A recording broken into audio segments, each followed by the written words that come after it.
በ2018 ዓ.ም በኢትዮጵያ ፐብሊክ ሰርቪስ ዩኒቨርሲቲ በቅድመ ምረቃ መርሃ ግብር በትምህርት ሚኒስቴር ለተመደባችሁ ተማሪዎች በሙሉ በ2017 ዓ.ም የ12ኛ ክፍል ሀገራዊ የከፍተኛ ትምህርት መግቢያ ፈተና ወስዳችሁ የማለፊያ ውጤት ያስመዘገባችሁና በ2018 ዓ.ም በኢትዮጵያ ፐብሊክ ሰርቪስ ዩኒቨርሲቲ በትምህርት ሚኒስቴር የተመደባችሁ አዲስ የቅድመ ምረቃ መደበኛ መርሃ ግብር ተማሪዎች በሙሉ ዩኒቨርሲቲያችን እንኳን ደስ አላችሁ እያለ የመመዝገቢያ ቀን ጥቅምት 6 እና 7 2018 መሆኑን አውቃችሁ በዕለቱ በአካል በመቅረብ ሪፖርት እንድታደርጉ እናሳስባለን። ተማሪዎች ወደ ዩኒቨርሲቲው ስትመጡ ሀገራዊ የሁለተኛ ደረጃ መልቀቂያ ፈተና ሰርተፊኬት ዋናውንና ኮፒ፣ ከ9ኛ እስከ 12ኛ ክፍል ትራንስክሪፕት ዋናውንና ኮፒ፣ የ8ኛ ክፍል ማጠናቀቂያ ሰርተፊኬት፣ ፓስፖርት ሳይዝ 3x4 ፎቶግራፍ፣ የፋይዳ መታወቂያ ዋናውንና ኮፒ፣ የግብር ከፋይ መለያ ቁጥር፣ የግል መገልገያ የሆኑትን ማለትም ብርድ ልብስ፣ አንሶላ፣ ትራስ ልብስና የስፖርት ትጥቅ ይዛችሁ መምጣት ይጠበቅባቸዋል። ማሳሰቢያ፣ ከተጠቀሰው ዕለት ቀድሞም ሆነ ዘግይቶ የሚመጣን ተማሪ የማናስተናግድ መሆኑን እንገልጻለን።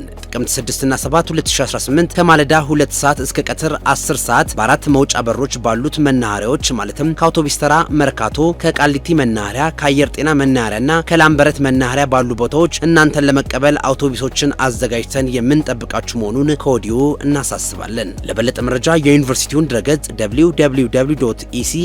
www.ecsu.edu.it እና ማህበራዊ ሚዲያዎቻችን እንድትከታተሉ እናሳውቃለን። የኢትዮጵያ ፐብሊክ ሰርቪስ ዩኒቨርሲቲ ዋና ሬጅስትራር ጽሕፈት ቤት